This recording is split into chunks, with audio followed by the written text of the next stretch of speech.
తన ప్రాణాలే నీవని ధర్మేచగా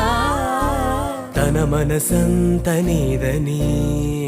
అర్థేచగా తన వలపంత నీకని కామేచగా అవధులు లేని ప్రేమకై మోక్షేచగా మూడు ముళ్ళతో 7 అడుగుల